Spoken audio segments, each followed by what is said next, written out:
السلام علیکم ناظرین، پروگرام اصلاح تلفظ اور املا کے ساتھ رابعہ عرفان حاضر خدمت ہے۔ ناظرین، اردو لکھتے ہوئے ہمیں یکساں آواز مگر مختلف املا کے الفاظ کا خیال رکھنا چاہیے، جیسے لفظ ہے کہ اور کے۔ دوسرا لفظ ہے صحیح اور صحیح۔ اب اس کا جملہ بول کر ہم اس کا فرق کرتے ہیں۔ آئے تو صحیح یا آپ نے صحیح کہا۔ اب آئے تو صحیح میں پہلے والا صحیح ہوگا سین والا، اور آپ نے صحیح کہا یعنی درست کہا میں سواد والا صحیح ہوگا۔ تیسرا لفظ ہے صدا اور صدا۔ پہلے لفظ کا مطلب ہے آواز اور دوسرے کا سین والے کا ہے ہمیشہ۔ سواد جس کے شروع میں آتا ہے اس کا مطلب ہے آواز، اور دوسرے کا سین کے ہے ہمیشہ۔ نظر اور نظر، میں آپ کی نظر کرتا ہوں تو یہ نون اور زال سے آئے گا، اور نظر جو نظر آنے والا ہے دکھنے والا ہے وہ زوئے سے آئے گا۔ حامی بھرنا اور حامی، یعنی ان دونوں میں بھی فرق ہوگا۔ حامی بھرنا میں یہ پہلے والا آئے گا، اور حامی و مددگار لفظ ہوتا ہے تو اس میں یہ حلوے والا ہے آئے گا۔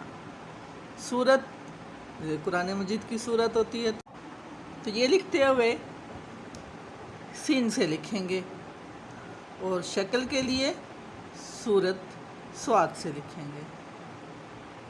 مارکا اور مارکا، اس میں فرق دیکھیے، یہ عین کے ساتھ ہے اور دوسرا الف کے ساتھ ہے۔ کسی ٹریڈ کے لیے مارکا آئے گا، میم الف سے آئے گا، اور کسی میدان میں ون کرنا، جیتنا یا کوئی بڑا کام کر کے آنا، مارکا عین سے آئے گا، مارکا۔ اگلا لفظ ہے قاری اور کاری۔ قلم والے کاف سے کا مطلب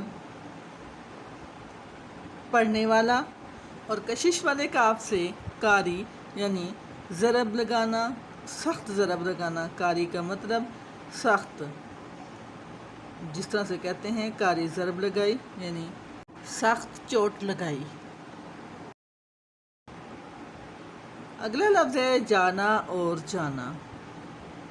جانا جس طرح سے جان لینا، پہچان لینا، تو اور جانا کا مطلب دل و جان سے عزیز ہے۔ دونوں کی لکھائی میں فرق دیکھیں۔ اگر آپ نے کہیں گو جانا یا پہچاننے کے لیے جاننے کے لیے جانا لکھنا ہے تو نون کے بعد الف آئے گا، اور اگر کسی پیارے عزیز کے بارے میں کو مخاطب کر کے لکھنا ہے یا مخاطب کے لیے لفظ ادا کرنا ہے تو وہ جانا یعنی نون غنہ، نون سائلنٹ آئے گا۔ ناظرین، آج کا پروگرام بس یہیں تک۔ امید ہے آپ کو پسند آیا ہوگا۔ پسندیدگی کی صورت میں لائک کے ساتھ کمنٹ میں ہمیں آگاہ ضرور کیجیے گا۔ اس کے ساتھ ہی رابعہ عرفان کو اجازت دیجیے۔ اللہ حافظ۔ پاکستان زندہ باد۔